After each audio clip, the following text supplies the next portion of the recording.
Salut tout le monde, j'espère que vous allez bien. Nous parlerons aujourd'hui de l'évaluation du personnel. Alors, qu'est-ce que cela veut dire, évaluation du personnel?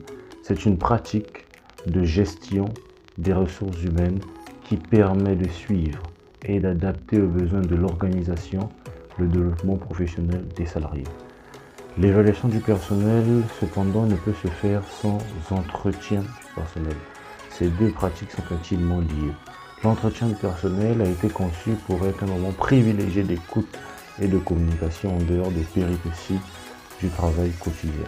C'est un moment susceptible de régénérer la confiance, de régénérer la motivation et de recréer ce qu'on appelle le contrat mutuel. Dans l'entretien, deux protagonistes rentrent en action. Il s'agit de l'appréciateur et de l'apprécié. L'appréciateur, en tout cas un bon appréciateur, doit être formé, doit être rompu à ce genre d'exercice. Il doit appliquer certains critères crédibles, notamment le fait que l'entretien soit connu en avance par les salariés en temps et en heure, le fait que l'entretien soit clair et transparent et le fait que l'entretien soit le plus objectif possible. Aussi, l'appréciateur se doit non seulement d'avoir l'information la plus juste, mais peser au maximum dans la prise de décision.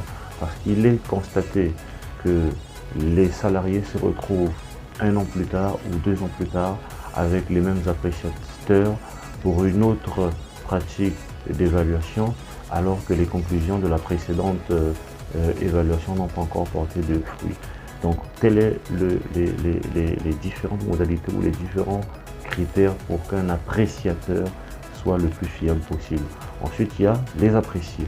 L'apprécié, quant à lui, donc le salarié, revient presque toujours sur les mêmes thèmes. C'est les différents débouchés pouvant permettre à l'évolution de sa rémunération, le fait d'être à l'aise et de s'exprimer librement dans son activité professionnelle et les différents débouchés pouvant permettre à une évolution professionnelle. Tels sont généralement, il y en a d'autres, mais tels sont généralement les souhaits des salariés. Aussi, nous allons rajouter qu'il existe deux formes d'entretien. Il y a un entretien professionnel et un entretien annuel d'évaluation. L'entretien professionnel est réglementé par la loi. Il est obligatoire aux entreprises.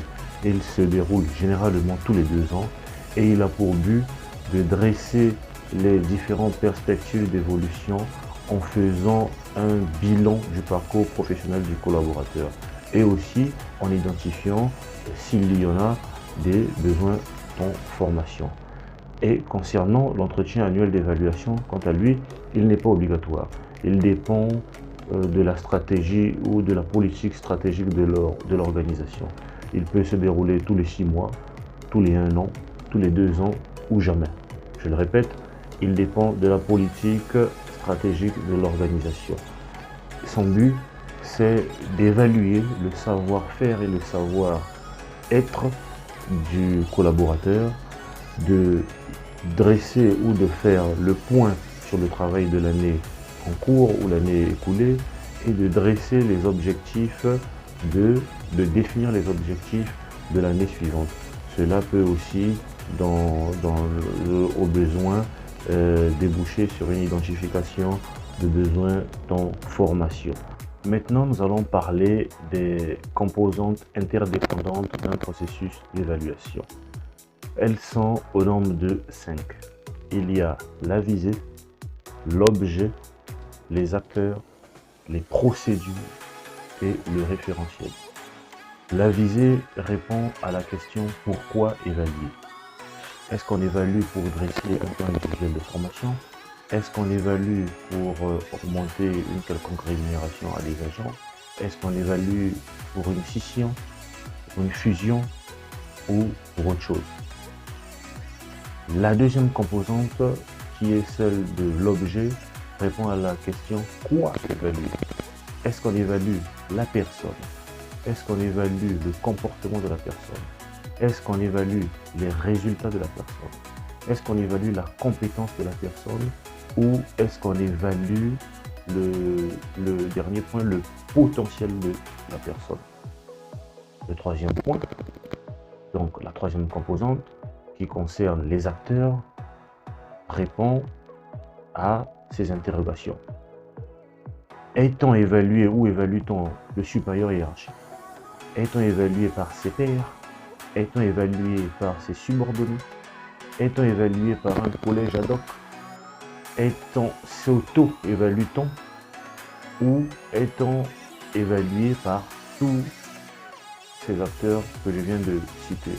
Dans ce cas, cela s'appelle l'évaluation à 360 degrés ou le 360 degrés feedback.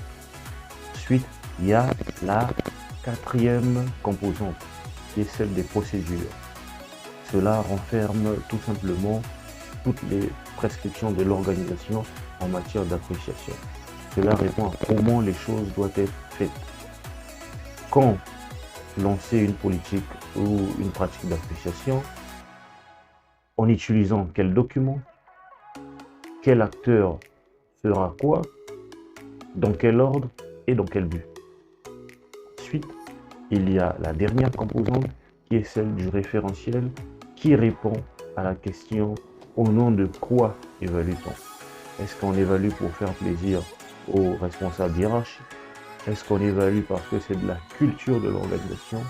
Est-ce qu'on évalue parce que nous sommes en phase d'élargissement?